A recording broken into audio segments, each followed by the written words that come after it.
सभी को सादर जय जिनेन्द्र। कुमकुम दीदी मंगलाचरण करें।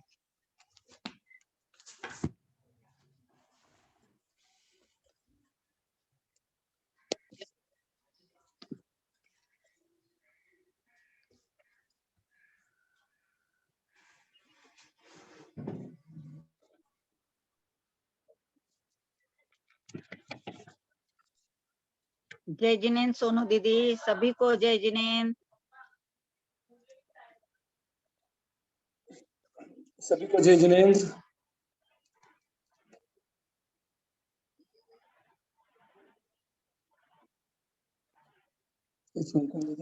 हाँ कुमकुम दीदी आप कर रहे हैं मंगलाचरण।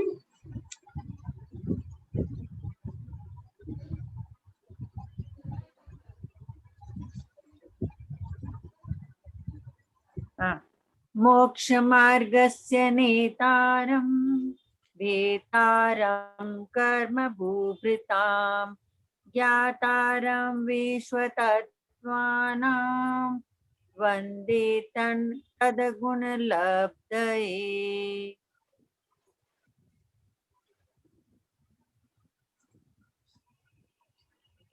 हम लोग 34 तक कर लिए थे, 33 तक हो गया था, द्विर्धातुकी खंडे तक हो गया था अपना।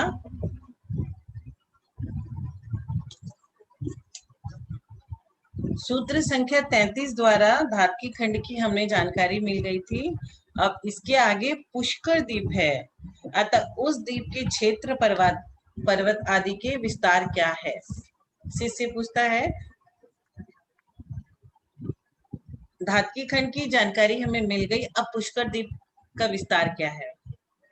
ऐसा प्रश्न आने पर अगला सूत्र पुष्कर अर्धे च। पुष्कर पुष्करार्धे च। पुष्करार्धे च। पुष्करार्धे च। पुष्करार्धे च। पुष्करार्धे च। पुष्करार्धे च मतलब पुष्करार्ध में भी उतने ही क्षेत्र और पर्वत है। च मतलब लगा दिया कि पहले वाले सूत्र जो द्विधातुकी खंडे में हमने पढ़ा था।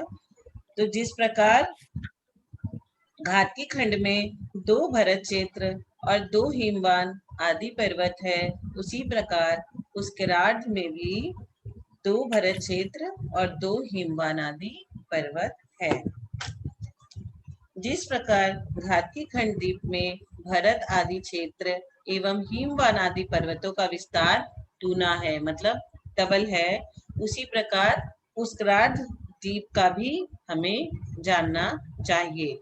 उन क्षेत्रों एवं पर्वतों के वे ही नाम हैं जो घातकी खंड द्वीप के क्षेत्र और पर्वतों के नाम हैं।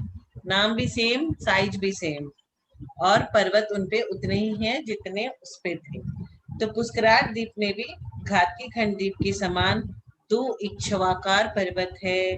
जिस प्रकार जम्मू द्वीप में जम्मू वृक्ष है, उसी प्रकार पुष्करार्ध द्वीप में पुष्कर वृक्ष है। तो जो जो द्वीप का नाम है ना, वो वृक्ष के अनुसार ही, जैसे जम्मू द्वीप में जम्मू वृक्ष है और पुष्कर द्वीप में पुष्कर वृक्ष है, इसलिए इस द्वीप का नाम पुष्कर द्वीप है।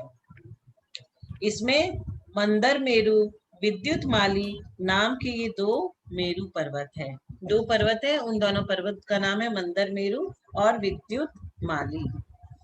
इस द्वीप के ठीक बीच में चारों तरफ गोल मानसोत्तर पर्वत है, एकदम मिडिल में गोल मानसोत्तर पर्वत है, जिसके कारण इस आधे द्वीप को पुष्करार्ध द्वीप कहते हैं। अब शिष्य क्या जिज्ञासा करता है कि जिस प्रकार घातकी खंड में क्षेत्र एवं पर्वतों की संख्या एवं विस्तार है, उतनी ही पुष्करार्ध में कही है, पूरी पुष्कर द्वीप में क्यों नहीं कही। ऐसी जिज्ञासा होने पर आगे का सूत्र आता है।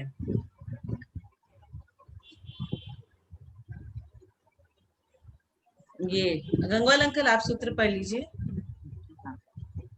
जय जिनेन्द्र। प्रांग मनुष्योत्तरान् मनुष्याः अब सभी लोग साथ में प्रांग मनुष्योत्तरान मनुष्याः। प्रांग मनुष्योत्तरान मनुष्याः। मनुष्यः। मनुष्योत्तरान बोलना है, न आगे जोड़ लेना है, फिर मनुष्य बोलना है। प्रांग मनुष्योत्तरान मनुष्यः। प्रांग मनुष्योत्तरा मनुष्यः। प्रांग मनुष्योत्तरान मनुष्याः। इसका संधि विग्रह करेंगे तो प्रांग मानुष उत्तरान और मनुष्याः। तो मनुष्योत्तर पर्वत के पहले तक ही मनुष्य है। मानुषोत्तर पर्वत के पहले तक ही मनुष्य पाए जाते हैं। पुष्कर द्वीप के विस्तार के ठीक मध्य में चूड़ी के समान गोल मानुषोत्तर नाम का पर्वत है। उसके पहले ही मनुष्य है, उसके बाहर मनुष्य नहीं है। अतः उसके बाहर मनुष्य लोक के समान वहां क्षेत्र आदि का विभाग भी नहीं है, क्योंकि मनुष्य उसके आगे है ही नहीं। पुष्करार्ध द्वीप में मानुषोत्तर पर्वत के आगे उपात जन्म वाले अर्थात मनुष्य गत्यानुपूर्वी वाले अथवा मनुष्य क्षेत्र के बाहर से मरकर मनुष्यायु एवं मनुष्य गति कर्म के कारण इस क्षेत्र से बाहर भी मनुष्य जीव पाए जाते हैं। क्या लिखा है कि उपपाद जन्म वाले अर्थात मनुष्य गत्यानुपूर्वी वाले अथवा मनुष्य क्षेत्र के बाहर से मरकर मनुष्यायु एवं मनुष्य गति कर्म के कारण इस क्षेत्र से बाहर भी मनुष्य जीव पाए जाते हैं एवं मारणांतिक और केवली समुद्घात को प्राप्त हुए मनुष्यों को छोड़कर, कौन कौन से दो मनुष्यों को यहाँ पे छोड़ा है? केवली समुद्घात और मारणांतिक, ये दोनों तरह के मनुष्यों को छोड़कर अन्य कोई शक्तिशाली मनुष्य या विद्याधर अथवा रिद्धिधारी मुनिराज भी सशरीर अथवा विक्रिया द्वारा वहां नहीं जा सकता। विक्रिया से आदमी कहीं पे भी पहुंच जाता है, लेकिन जो रिद्धिधारी मुनिराज है वो अपने शरीर के संग या फिर विक्रिया करके यहाँ पे नहीं जा सकते। सिर्फ जा कौन सकता है? मारणांतिक और केवली समुद्घात को प्राप्त हुए मनुष्य को छोड़कर, यानी कि ये दोनों तरह के लोग वहां जा सकते हैं। इस प्रकार से जम्मू द्वीप, घातकी द्वीप एवं पुष्कर द्वीप का आधा भाग एवं लवण समुद्र एवं कालो समुद्र मिलकर अढ़ाई द्वीप कहलाता है। इसे मनुष्य लोक भी कहते हैं, जिसका कुल विस्तार 45 लाख योजन प्रमाण है। कितना? 45 लाख योजन। एक योजन कितने का होता है कुमकुम दीदी? एक योजन हो गया 1000 कोस। आप इसको अच्छे से बताइए, योजन में कितना कोस, कितनी मील और क्या होता है, ये बताइए। एक योजन बराबर 2000 कोस। 2000 कोस। और एक कोस बराबर 2 मील और 1 मील बराबर 1.6 किलोमीटर। तो कितना हो गया ये? 45। सोनू दीदी, हाँ सोनू दीदी, हाँ, मैं ये बोल रही थी, आपने जो बोला ना 2000 ये वाला कोस वाला, उसे हाँ। महायोजन कहेंगे दीदी। हाँ, एक महायोजन 2000 कोस का। और एक योजन? एक योजन 4 कोस का। 4 कोस का। हाँ, एक योजन 4 बराबर है ना? कोस। हाँ जी, हाँ जी। तो 45 लाख योजन मतलब 45 लैक्स इंटू 4 कर देंगे तो 180 लैक्स आएगा। 180 लैक्स 4 कोस। अब शिष्य बोलता है, सूत्र संख्या 35 में मनुष्य क्षेत्र निर्धारित कर दिया, लेकिन उस मनुष्य क्षेत्रों के मनुष्यों में सभी की वृत्ति भोग भूमिया मनुष्य आदि की समानता का प्रसंग प्राप्त होने पर आगे का सूत्र आता है। आर्या मलिक्षाश्च। दीदी, हाँ? 1 मिनट, ये पूरा ही बता रही हूँ मैं, पूरा बता रही हूँ ये प्रमाण का। एक राजू एक राजू असंख्यात महायोजनों का, एक राजू असंख्यात महायोजनों का होता है, और एक लघु योजन 4 कोस का, एक महायोजन 2000 कोस का, यानी 2000 कोस यानी 6000 किलोमीटर। लिख लीजिए दीदी ये। एक राजू असंख्यात महायोजनों का, एक राजू होता है असंख्यात महायोजनों का, एक लघु योजन 4 कोस का, एक लघु योजन 4 कोस का, और एक महायोजन 2000 कोस का। हाँ, 2000 कोस का यानी 6000 किलोमीटर का, 6000 किलोमीटर। और एक कोस बराबर 2 मील, एक कोस बराबर 2 मील, और 2 एक मील, हाँ, और 1 मील बराबर 1.5 किलोमीटर। और 4 कोस का जो बताया ना दीदी लघु योजन, वो 12 किलोमीटर का। एक लघु योजन 4 कोस का यानी 12 किलोमीटर का, 12 किलोमीटर का। हाँ, ये कल ही बताया, इसलिए मैंने लिख के रख लिया था, तो मैंने कहा सभी को बता दूं, है ना। आ गया सबके लिखने में, है ना। हाँ दीदी, एक बार इस सूत्र को वापस पढ़ेंगे ताकि मैं देखूं मेरे किताब में कहीं गलती तो नहीं। ये प्रांग मेरे ये इसमें वाला? ऐसा है, हाँ, प्रांग मानुषोत्तरान मनुष्याः, प्रांग मानुषोत्तरान मनुष्याः, ऐसा सूत्र होना हाँ। चाहिए। ये ऐसे ही लिखा ठीक है ना। हाँ, हाँ हाँ, नहीं मैंने मनुष्य मनुष्य सुना, मनुष्य नहीं है, मानुषोत्तरान मानुषोत्तरान है, मनुष्य। प्रांग हाँ, मानुषोत्तरान मेरे- मनुष्याः। जी जी बिल्कुल सही, मैं वही हम्म। चेक कर रही थी, मेरा तो गलत नहीं। ठीक मानुषोत्तर है पर्वत के पहले, इसका मानुषोत्तर का है, मानुषोत्तर पर्वत है ना वहाँ, उसके पहले तक ही मनुष्य रहते हैं। जी जी जी। अब ये आगे का सूत्र है आर्या मलेच्छाः च, मतलब च लगा दिया। हाँ हाँ जी जी, च लगाया है। सभी लोग साथ में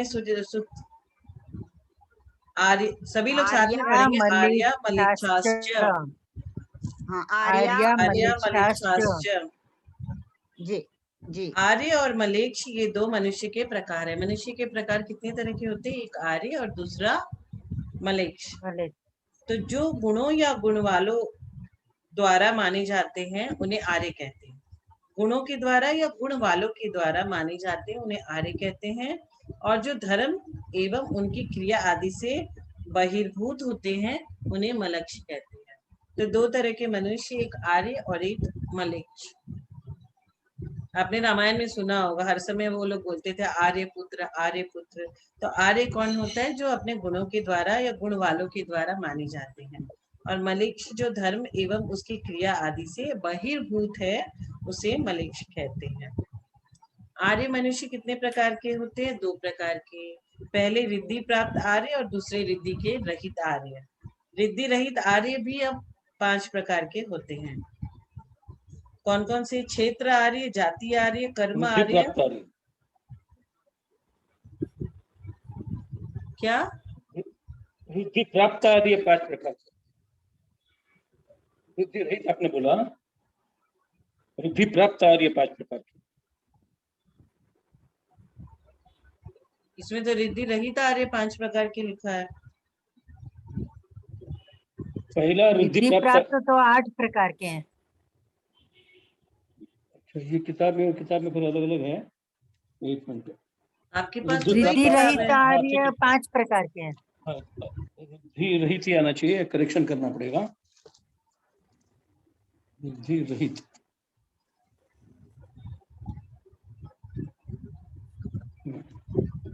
ठीक है। आगे अंकल आया है बताइए, आप रिद्धि थोड़ा सा पढ़ाइए अंकल।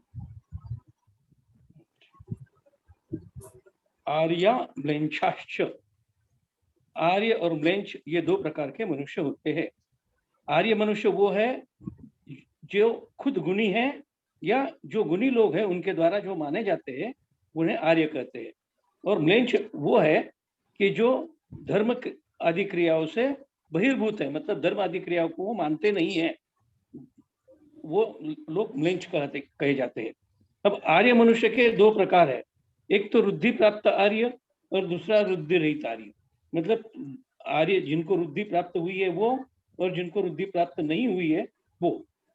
अब यहाँ रुद्धि प्राप्त रहित आर्य जो है वो 5 प्रकार के बताए यही तो कहा था मैंने, मतलब रिद्धि रहित आर्य 5 प्रकार नहीं के नहीं होते हैं। नहीं, आपने बराबर कहा था। मेरे इसमें ये जो अमित सागर जी का किताब है उसमें इसमें भी मिसप्रिंट यही है। लिखा हुआ है कि रिद्धि प्राप्त आर्य 8 प्रकार के होते हैं और रिद्धि रहित आर्य 5 प्रकार के होते हैं, वही था। आपका पेज नंबर 106 पे देखिए आप, सूत्र के नीचे जो दिया है विशेषार्थ में पहली लाइन, आर्य मनुष्य 2 प्रकार के होते हैं, पहला रुद्धि प्राप्त आर्य, दूसरा रुद्धि रहित आर्य। और आगे उन्होंने प्रिंट में दिया है रुद्धि प्राप्त आर्य 5 प्रकार के होते हैं। नहीं, ऐसा नहीं लिखा, यही बुक मेरे हाथ में है, वहां पे लिखा तो है फिर रिद्धि रहित तो आर्य। आपकी एडिशन मेरी एडिशन अलग अलग होगी, रिद्धि रहित आर्य करेक्शन 5 हो गया है। प्रकार के होते हैं, दूसरे पेज में हाँ, लिखा है रिद्धि वाले आर्य 8 प्रकार के होते हैं। हाँ हाँ, वो आगे आया है ये, तो उसमें रिद्धि आपके के इसमें संग करेक्शन नाम हो है गया। उनका। हाँ, आगे करेक्शन हो गया है उसका। ये इसका अर्थ ये है। अब जो रुद्धि रहित आर्य है उनका नाम नीचे दे रहे हैं। एक तो क्षेत्र आर्य, मतलब क्षेत्र के हिसाब से जहां आप रहते हो वो हिसाब से आपको मतलब आर्य है या नहीं है ये डिसाइड किया जाता है। जैसे काशी कौशल आदि क्षेत्रों में उत्पन्न मनुष्य क्षेत्र आर्य कहलाते हैं। जाति आर्य, जाति आर्य मतलब आप किस कुल में या किस जाति में पैदा हुए हैं उस हिसाब से आपको आर्य है या नहीं है वो डिसाइड किया जाता है। तो जाति आर्य, इक्ष्वाकु, ज्ञाति, भोज आदि जातियों में उत्पन्न मनुष्य जातार्य होते हैं, मतलब जाति से आर्य होते हैं। जाति आर्य का मतलब जाति से आर्य। और क्षेत्रार्य मतलब क्षेत्र से आर्य। और कर्मार्य, कर्मार्य 3 प्रकार के होते हैं, सावध्य कर्मार्य, अल्प सावध्य कर्मार्य और असावध्य कर्मार्य। अभी तीनों के आगे डेफिनेशन दी है, वो हम डिटेल में पढ़ेंगे। सावध्य कर्मार्य असी मसी कृषि विद्या शिल्प और वनी कर्म के भेद से 6 प्रकार के हैं। ये जो असी मसी कृषि अपने को जो आदिनाथ भगवान ने बताए हैं वो 6 प्रकार के जो कार्य करने वाले लोग हैं वो सावध्य आर्य है। तलवार धनुष आदि शस्त्र विद्या में निपुण मनुष्य 80 कर्म कार्य है, कर्मार्य है। द्रव्य के आय व्यय आदि के लेखन में कुशल मनुष्य मशी कर्म आर्य है, मतलब हिसाब रखने वाले। और ये 80 मतलब क्षत्रिय हो गए। हल कुशील दंताल आदि कृषि खेती के उपकरण विधान को जानने वाला वो कृषि कार्य करने वाला कृषि कर्मार्य कहलाता है। लेखन गणित चित्रादि पुरुष का 72 कलाओं में चतुर मनुष्य विद्या कर्मार्य कहा जाता है। 64 कला गुणों से उत्पन्न संपन्न स्त्री भी विद्या कर्मार्य है। धोबी नापित मतलब नाई, लुहार, कुंभकार, सुवर्णकार आदि शिल्प कर्मार्य है। चंदनादि गंध, रस, चावल आदि धान्य, कपास आदि आच्छादन कपड़ा, मोती माणिक्य सुवर्ण आदि द्रव्यों का संग्रह करने वाले बहुत प्रकार के वणिक कर्मार्य है। ये 6 प्रकार के मनुष्य अविरत में प्रवीण होने से, अविरत में प्रवीण मतलब व्रत रहित होने से सावध्य कर्मार्य कहे जाते हैं। अल्प सावध्य कर्मार्य विरति अविरति से युक्त होने से पंचम गुणस्थानवर्ती साविकाएं अल्प सावध्य कर्मार्य कहते हैं। अब यहाँ हम थोड़ा सा ऐसे समझेंगे इसको कि जो पंचम गुणस्थानवर्ती जो है उन्होंने संयम ले चुके हैं, 5 प्रतिमाधारी है, तो वो जो संसारिक जो कार्य है उनमें वो ज्यादा इंटरेस्ट नहीं लेते, वो काम नहीं करते हैं। इसके लिए उनको अल्प सावध्य, जो ये ऊपर सावध्य कर्म जो आपने बताए हैं 6 प्रकार के, वो थोड़ा बहुत कम करते हैं, उसमें उनका कंट्रोल रहता है। ये सब खुद होके व्यापार नहीं करेंगे, खुद होके खेती नहीं करेंगे, ये ऐसे जो है इसके लिए उसको अल्प सावध्य कहा गया है।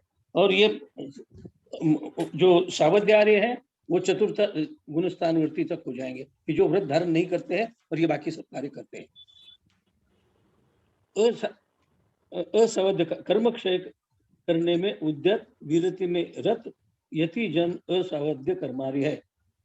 मतलब वही जो पंचम गुणस्थानवर्ती है जिन्होंने व्रत ले रखा है वो असावध्य कर्मार्य है। अब चारित्रार्य, चारित्रार्य 2 प्रकार के हैं, अधिगत चारित्रार्य और अनधिगत चारित्रार्य। चारित्रार्य के ये दो भेद बाह्य अनुपदेश और उपदेश की अपेक्षा से है। बाह्य उपदेश के बिना ही स्वयं ही चारित्र मोहनीय कर्म के उपशम से या क्षय से जो चरित्र परिणाम को प्राप्त होकर उपशांत कषाय और क्षीण कषाय को प्राप्त हुए वे अधिगत चारित्रार्य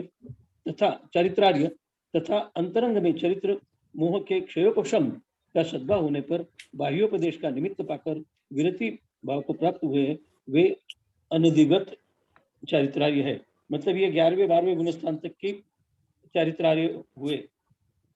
दर्शनार्य आज्ञा, मार्ग, उपदेश, सूत्र, बीज, संक्षेप, विस्तार, अर्थ, अवगाढ़ और परमावगाढ़ रुचि के भेद से दर्शनार्य के 10 प्रकार है।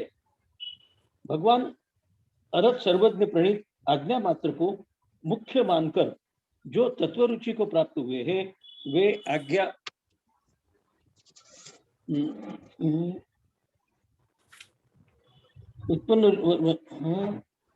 वे आज्ञा रुचि नामक दर्शनार्थ है। अपरिग्रही मोक्ष मार्ग के श्रवण मात्र में उत्पन्न रुचि सम्यक दर्शन वाले मार्ग रुचि नामक दर्शनार्य है। तीर्थंकर बलदेव आदि के चरित्रों के उपदेश सुनकर जो श्रद्धान करते हैं वे उपदेश रुचि दर्शनार्य है। दीक्षा, मर्यादा आदि के निरूपक, आचारंग आदि के सूत्र को सुनने से उत्पन्न सम्यक दर्शन वाले रुचि सूत्र रुचि दर्शनार्य है। बीज पदों के ग्रहण पूर्वक सूक्ष्मार्थ को सुनकर जो तत्वार्थ श्रद्धान को प्राप्त हुए हैं वे बीज रुचि दर्शनार्य है। जीवादि पदार्थों के संक्षेप कथन को सुनकर जो श्रद्धान को प्राप्त हुए वे संक्षेप रुचि दर्शनार्य है। अंग पूर्व के विषयभूत जीवादि पदार्थों को विस्तार, प्रमाण, न्याय आदि के निरूपण के बल से विस्तार रूप कथन सुनकर जो श्रद्धान को प्राप्त हुए वे विस्तार रुचि दर्शनार्य है। वचन के विस्तार के बिना केवल अर्थग्रहण जिन्हें सम्यक दर्शन हुआ है वे अर्थ रुचि दर्शनार्य है। आचार आदि दशांग में जिसका अतिदृढ़ श्रद्धान है वे अवगाढ़ रुचि दर्शनार्य है। परमावधि केवल ज्ञान दर्शन से प्रकाशित जीवादि पदार्थों के विषय से जो आत्मनिर्मलता होती है वह परमावगाढ़ रुचि है। इस प्रकार रुचि के भेद से सम्यक दर्शन 10 प्रकार का है और दर्शनार्य भी 10 प्रकार के है। सुनो दीदी, आप अगला थोड़ा पढ़िए, मेरे पास कोई आया है, मुझे 2 मिनट के लिए बाहर जाना है। आप पढ़िए आगे। अब हम ये पढ़े थे कि आर्य मनुष्य 2 प्रकार के होते हैं, पहला रिद्धि प्राप्त और दूसरा रिद्धि रहित। अब रिद्धि प्राप्त आर्य कितने प्रकार के होते हैं? तो रिद्धि प्राप्त आर्य 8 प्रकार के होते हैं। कौन कौन सी रिद्धि हो सकती है? जैसे बुद्धि, विक्रिया, क्रिया, तप, बल, औषधि, रस और अक्षिण, ये सब 8 तरह की रिद्धियां। तो ये 8 तरह की रिद्धि प्राप्त आर्य होते हैं। मलेच्छ कितने प्रकार के होते हैं? मलेच्छ 2 प्रकार के होते हैं। पहला अंतर्दीपज मलेच्छ और दूसरा कर्म भूमिच मलेच्छ। आर्य भी 2 और मलेच्छ भी 2। आर्य में कौन कौन सा 2? एक रिद्धि प्राप्त और एक रिद्धि, कौन सा बोलिए ऋचा दीदी, आप बोलिए। एक रिद्धि सहित और एक रिद्धि रहित, 2 आर्य हुए। और मलेच्छ भी 2 हुए, एक अंतर्दीपज मलेच्छ और दूसरा कर्म भूमिज मलेच्छ। 2 तरह के मलेच्छ। अब कुमकुम दीदी, आर्य 2 प्रकार के होते हैं, एक रिद्धि रहित और एक दूसरा रिद्धि सहित। तो दोनों के भाग बताइए कितने कितने होते हैं? रिद्धि प्राप्त के 8 हाँ। और रिद्धि रहित के 5। हाँ, और ये नाम से ही एकदम क्लियर है कि रिद्धिया को जो नाम होता है ना, बुद्धि, क्रिया, विक्रिया, तप, बल, सभी कोई जानते हैं। तप का मतलब क्या होता है, बल का मतलब क्या होता है, बुद्धि का मतलब क्या होता है, औषधि का मतलब क्या होता है, रस और अक्षिण। तो ये सारे 8 हो गए रिद्धि वाले, और ये अपने को एकदम अच्छे से ध्यान में रहेंगे। और 5 जो रिद्धि रहित होते हैं वो रिद्धि के हिसाब से फेमस नहीं है। ये 5 जो आर्य हैं वो रिद्धि, ये 8 आर्य रिद्धि से फेमस है, और ये 5 क्षेत्र, जैसे काशी, कौशल यहाँ से है तो वो क्षेत्र आर्य हो गए। जाति मतलब इक्ष्वाकु वंश के हैं, अपने कितने तीर्थंकर इक्ष्वाकु वंश के थे। कर्माय, कर्मार सावध कर्माय और अल्प सावध कर्माय और असावध कर्माराय। सावध कमार्य सावध में वो 80 कृषि जो आदिनाथ भगवान ने हमें कहा था कि अब कल्प वृक्ष खत्म होने वाले, कल्प वृक्षों के बारे में पढ़ा था। कल्प वृक्ष हमें सब कुछ दे देते थे, भोजन भी, आहार भी, हमारे जितने आभूषण है, रस है, सब मिल जाते थे। अब वो खत्म होने लगे, धीरे धीरे उनका प्रभावहीन होने लगे, तो फिर ये 80 कृषि स्टार्ट हो गया। ये पढ़ लिया, चारित्र आय और दर्शन आय, ये हो गए। अब मलेच्छु को कुभोग भूमिज भी कहा जाता है। कुभोग, एक तो होता है भोग और एक है कुभोग। तो कर्म भूमिज मलेच्छ शक यवन सबर पुलिंद आदि हैं, वे अणुव्रतों के अधिकारी हो सकते हैं, मतलब वे अणुव्रत धारण कर सकते हैं। अणुव्रत और महाव्रत में क्या अंतर है? महाव्रत संयमी धारण करता है, हम लोग नहीं धारण करते, और अणुव्रत हम लोग भी धारण कर सकते हैं कि हमें हिंसा, झूठ, चोरी, कुशील, परिग्रह ये सब नहीं करना है। क्या किसी को नहीं करना, लेकिन हम लोग फिर भी थोड़ा बहुत व्यवहार की भाषा में बोलो या कुछ बोलो, थोड़ा बहुत कैसा कैसा झूठ बोलते हैं पता है आपको? एक छोटा सा उदाहरण है कि हम एप्पल लेने गए, तो हमने कहा कि एप्पल का भाव क्या है, तो वो बोला एप्पल का दाम 200 रुपए केजी। तो आप बोलोगे मैंने तो पहले वाले दुकान से पूछा था, वो तो 150 बोला, लेकिन उसने बोला नहीं 150, आपने एक कहानी बना दी, ये हो गया झूठ। तो ये छोटा छोटा सा जो चीज है ना, उसको एकदम ध्यान रख करके हमें बात करना चाहिए कि अगर हम ऐसे बोल देंगे कि इतना में एक जन ने कहा था, जबकि उसने नहीं कहा, तो ऐसा बोलना चाहिए कि इसका दाम इतना होना चाहिए, ऐसा नहीं कि एक जन ने हमसे ऐसा कहा था। कई बार हम लोग कहीं पे जाते हैं और लेट हो जाते हैं और 10 रकम के बहाने सोच लेते हैं कि जब जाएंगे कोई पूछेगा तो ऐसा बोलेंगे, वैसा बोलेंगे, वैसा बोलेंगे। वो सभी हमें नहीं करना चाहिए। हमें कोई पहली बात तो पूछने वाला नहीं है कि आप लेट क्यों हुए, और पूछा तो हमें बोल देना चाहिए हाँ भाई बताने लायक नहीं है तो ठीक है, कोई कारणवश लेट हो गया, लेकिन उसके लिए कहानी बना के झूठ नहीं बोलना चाहिए। तो ये अणुव्रत धारण कर सकते हैं मलेच्छ भी। आर्य के भी दो भेद होते हैं। पहला कर्म भूमिज, यहाँ 80 अथवा धर्म साधन के उपाय है। कर्म का मतलब यही होता है कि हम लोग वहां पे अपना कुछ कर सकते हैं, तो 80 ये सब कर सकते हैं। और दूसरा अकर्म भूमिज, 30 भोग भूमियों के मनुष्यादि अकर्म भूमिज आर्य है, कारण कि यहाँ के उत्पन्न मनुष्य एक दूसरे स्त्री पुरुष को आर्य एवं आर्य नाम से संबोधन करते हैं। इन सबका विशेष वर्णन राजवार्तिका ग्रंथ में बहुत अच्छे से लिखा हुआ है। कोई को अगर डिटेल में जानना है तो राजवार्तिका ग्रंथ में पढ़ सकते हैं। तो अढ़ाई द्वीप में जितनी भूमिया है, दीदी, हाँ, सोनू दीदी, उनको पूछो उनको किसने लिखा है राजवार्तिक, लेखक कौन है? आप पूछ लो प्रश्न। हाँ, हाँ, अपने को पता होना चाहिए ना दीदी, इसलिए। हाँ, राजवार्तिक है ना, तत्वार्थ सूत्र की ही टीका है जो भट्ट अकलंक देव ने लिखी है। भट्ट अकलंक देव ने राजवार्तिक लिखा है, और श्लोक वार्तिक भी टीका है जो आचार्य विद्यानंदी ने लिखा है, उस समय के विद्यानंदी, आचार्य विद्यानंदी। ये अपने को थोड़ा थोड़ा याद होना चाहिए, इसलिए बताया। राजवार्तिक में पूरा तत्वार सूत्र मिलेगा डिटेल में हमें। हाँ, टीका है ना, उसकी टीका है दीदी। हाँ, तो अब शिष्य क्या बोलता है? अढ़ाई द्वीप में जितनी भी भूमिया है, अढ़ाई द्वीप में जितनी भूमियों के नाम बतलाए हैं, उस भूमियों में कितनी कर्म भूमिया है और कितनी भोग भूमिया है। तो कर्म भूमि और भोग भूमि, ये दो भूमिया, कितनी कर्म भूमि और कितनी भोग भूमि है, ऐसी जिज्ञासा करने पर आगे का सूत्र आता है। भरती रावत विदेहा कर्म भूमियों यत्र देव कुरुत्तर कुरुभ्यः। सभी लोग साथ में पढ़ेंगे। भरती रावत भरते रावत विदेहा विदेहा कर्म कर्म भूमियों भूमियो कर्म कर्म भूमियों भूमियो कर्म भूमियों यत्र कर्म देव भूमियो कुरुत्तर न्यत्र देव कुरुत्तर कुरुभ्यः कुरुभ्यः, कुरुभ्यः।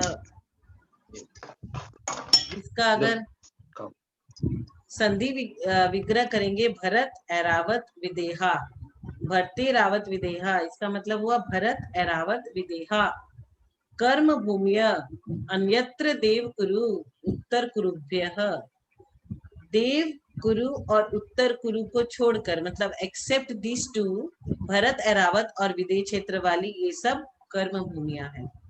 मतलब कि देव कुरु और उत्तर कुरु क्या है, ये भोग भूमिया होगी, क्योंकि ये कर्म भूमियों में इनको नहीं लिया गया है। भरत कर्म भूमि है, एरावत कर्म भूमि है, और विदेह क्षेत्र, जो मैंने एक दिन प्रश्न किया था कि विदेह क्षेत्र से मोक्ष हो सकता है क्या, तो जहाँ पे भी कर्म भूमि चलेगी वहां से मोक्ष हो सकता है। तो भरत एरावत और विदेह क्षेत्र ये सारी कर्म भूमियां हैं, और जहाँ पे भोग भूमि है वहां से मोक्ष हो सकता है क्या, आज का प्रश्न। जिसको भी बताना है आंसर बता सकता है। भोग भूमि से मोक्ष हो सकता है क्या? 5 भरत, 5 एरावत एवं 5 विदेह, ये सब कर्म भूमिया कही जाती है। 5 भरत, 5 एरावत, 5 विदेह, 15 हो गए। लेकिन विदेह क्षेत्र में देव कुरु और उत्तर कुरु भोग भूमिया का भी ग्रहण होता है। अतः इन दोनों भूमियों का निषेध करने के लिए अन्यत्र देव कुरुत्तर कुरुभ्यः पद रख दिया गया है।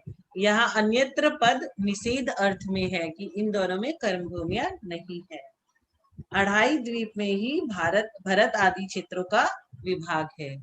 भरत वगैरह सब क्षेत्र जो हमें मिलते हैं अढ़ाई द्वीप के अंदर ही मिलते हैं। उन सभी क्षेत्रों की कुल संख्या जम्मू द्वीप के 7 क्षेत्र, घाटकी खंड के दूने 14 क्षेत्र, पुष्करात के भी 14 क्षेत्र, इस प्रकार कुल मिलाकर 35 क्षेत्र अढ़ाई द्वीप में है। 35 कैसे हुए, इसे आप जोड़ो। 35 क्षेत्र अढ़ाई द्वीप में है। जम्मू द्वीप के 7, घाटकी खंड के दूने 14 और पुष्करात द्वीप के भी 14 क्षेत्र। कितने हुए? 7 + 14 + 14 = 35 हो गए ना। ऐसे पढ़ के समझेंगे तो याद रहेगा हमें कि 7 + 14 + 14 हमें किए थे। तो 7 जम्मू द्वीप के, घाटकी खंड के 14 और पुष्करात के 14, 35 है अढ़ाई द्वीप में। और 5 विदेह के 5 देवकुरु और 5 उत्तर कुरु, ऐसे कुल 10 क्षेत्रों को मिलाने से ये सब 45 हो गए। 7 + 14 + 14 + 5 + 5। मैंने 7 किसका लिया? इतना इजी से बच नहीं सकते हो आप लोग, एक्सप्लेन करो। 7 किसका लिया? नहीं आया। 7 जम्मू द्वीप का लिया। जम्मू द्वीप के 7, घाटकी खंड के 14, पुष्करार्ध के 14, 5 लिया देवकुरु के और 5 उत्तर कुरु के। तो 7 + 14 + 14 + 5 + 5 = 45। अब ये बताओ मैंने 14 किसका लिया? 14 पुष्करार्थ। हाँ, और किसका लिया 14? घाटकी खंड का लिया ना दीदी? हाँ, घाटकी खंड। तो हो गया 7 + 14 + 14 + 5 + 5। इनमें से 5 भरत और 5 एरावत एवं 5 विदेह, ये 15 ही कर्म भूमियां हैं। तो कर्म भूमियां कितनी है जब पूछा जाएगा तो 5 भरत, 5 एरावत एवं 5 विदेह। विदेह क्षेत्र कर्म भूमि है तो 15 हो गई, बाकी 30 भोग भूमियां है। तो भोग भूमियों से मोक्ष जा सकते हैं क्या? कभी नहीं जा सकते दीदी, कभी नहीं जा सकते, क्योंकि कभी भी वहां नहीं। तो सिर्फ भोग है, भोग है। ये मिनी स्वर्ग है, जैसे बोलते हैं ना हाँ। आजकल सब चीज का मिनी पैक निकलता है ना, छोटा पैक। वैसे स्वर्ग में जितने सुख होते हैं ना, बहुत उसका मिनी स्वर्ग है भोग भूमि। स्वर्ग से भी कोई मोक्ष नहीं जा सकता, उसे कर्म भूमि में जन्म लेना ही पड़ेगा। वैसे ये 30 बहुत जितनी भी कर्म भूमियां है, यहाँ से हम कभी भी 30 जितनी भी भोग भूमियां है, यहाँ से कभी भी मोक्ष नहीं होता। 15 कर्म भूमियां है, चाहे विदेह क्षेत्र में हम जन्मे, चाहे हम भरत में या फिर एरावत में, हम वहां से मोक्ष जा सकते हैं। जो शुभ और अशुभ कर्मों का आश्रय हो उन्हें कर्म भूमि कहते हैं। हम लोग तो अभी कर्म भूमि में है ना, यहाँ कर्मों का आश्रय होते रहता है निरंतर, कभी शुभ कर्मों का, कभी अशुभ कर्मों का। वैसे तो 3 लोग कर्म का आश्रय है, फिर भी इससे उत्कृष्टता का ज्ञान होता है कि ये प्रकर्ष रूप से कर्म के आश्रय है। कर्मों का आश्रय हम करते रहते हैं ना, शुभ कर्म का, जैसे अभी बैठ कर के सब कोई सामूहिक तत्वार सूत्र की वांचना कर रहे हैं, तो हमारे सभी के एक संग ज्वाइंटली शुभ कर्मों का आश्रय हो रहा है। और यदि हम लोग सारे लोग मिलकर के किसी की बुराई करते हैं, बैठ करके निंदा रस निंदा करते रहते हैं, तो हमारे को सभी को मिलकर के अशुभ कर्मों का आश्रय एक संग हो जाएगा। तो जहाँ 7वें नरक तक ले जाने वाला निकृष्ट अशुभ कर्म का एवं सर्वासिद्ध तक ले जाने वाला उत्कृष्ट शुभ कर्म तीर्थंकर नाम कर्म की प्रकृति वाला शुभ कर्म भी इन भरतादि क्षेत्रों में ही उपार्जित होता है। यहीं से हम सर्वार्थ सिद्धि में जाने की टिकट कटा सकते हैं, और यहीं से हम सप्तम नरक तक जाने की टिकट कटा सकते हैं। अतः इन्हें कर्म भूमि कहते हैं। बैठे बैठे क्या तो सर्वार्थ सिद्धि की बुकिंग कर ले, और क्या हम नीचे ही चले जाएं। पात्रदान आदि के साथ कृषि आदि 6 प्रकार की कर्म क्रिया का आरंभ भी इन क्षेत्रों में ही होता है। अतः भरतादि क्षेत्र को कर्म भूमि कहते हैं। कोई आपसे प्रश्न करेगा कि ये कर्म भूमियां क्यों है, कर्म भूमि से मोक्ष कैसे जा सकते हैं, भोग भूमि से कैसे नहीं जा सकते हैं, तो ये जानना बहुत जरूरी है, बहुत बेसिक है ये। इसके अलावा जिन क्षेत्रों में 10 प्रकार के कल्प वृक्षों से भोगों की प्राप्ति होती है, अतः उन्हें हम भोग भूमि कहते हैं। और कौन कौन से कल्प वृक्ष है वो हमें बहुत बढ़िया से मालूम है, कि हमें गहने चाहिए तो वो दे देगा, भोजन चाहिए तो वो दे देगा, कि सारे कल्प वृक्ष होते हैं।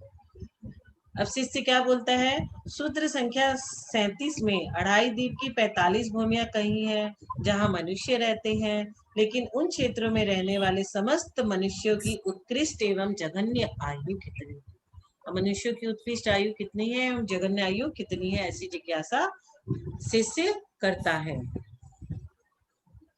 विजय आंटी ये सूत्र आप बोलिए। जी जी। नृस्थिति परावरे त्रिपल्योपमांतर मुहूर्ते, नृस्थिति परावरे त्रिपल्योपमान मुहूर्ते। हाँ जी, नृस्थिति परावरे त्रिपल्योपमान मुहूर्ते। नृ यानी मनुष्य, ये ध्यान रखना है। नृ यानी मनुष्य, मनुष्यों की स्थिति पूछ रहे हैं ना, इसलिए नृ स्थिति यानी मनुष्य की स्थिति। नृ स्थिति परावरे त्रिपल्योपमांतर मुहूर्ते।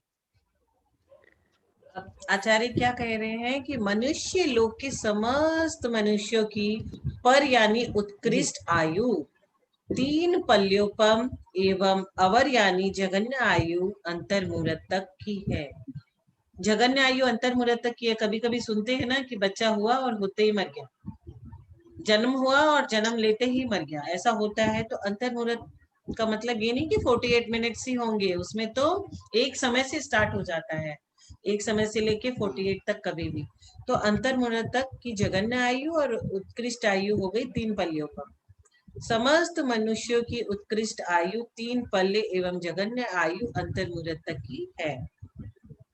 मनुष्यों में जो उत्तम भोग भूमिज मनुष्य है, उनकी ही उत्कृष्ट आयु 3 पल्लियों की होती है, कर्म भूमिज मनुष्यों की नहीं होती। कर्म भूमि में आयु बहुत छोटी होती है और भोग भूमि में आयु बहुत लंबी होती है। जैसे हम स्वर्गों की आयु पढ़े हैं, सागरों में होती है, भोग भूमियों की आयु पल्लियों में। कर्म भूमिज मनुष्यों की उत्कृष्ट आयु पूर्व कोटि वर्ष प्रमाण होती है एवं जघन्य आयु अंतर मुहूर्त प्रमाण तक की होती है। तो कर्म भूमियों की मनुष्य की उत्कृष्ट आयु क्या है, पूर्व कोटि वर्ष प्रमाण की उत्कृष्ट आयु कर्म भूमियों के मनुष्य की होती है, और मध्यम आयु अनेक प्रकार की होती है। पल्ले कितने प्रकार के होते हैं, पल्ले 3 प्रकार के होते हैं। आप बोलोगे पल्ले पल्ले, ये पल्ले क्या है? तो पल्ले 3 प्रकार के होते हैं, एक व्यवहार पल्य, उद्धार पल्य और अद्धा पल्य। पल्य एक बार हमने पढ़ा था ना, साथ में गड्ढे को कहते हैं, और वो गड्ढे का वर्णन करने से मुझे तो बहुत जोर से डर लग जाता है कि कैसे उसमें हम लोग उसको बाल को डाल रहे हैं, फिर 100 वर्ष में एक बाल को निकाल रहे हैं, और फिर जब वो पूरा खाली हो जाएगा। तो व्यवहार पल्य प्रमाण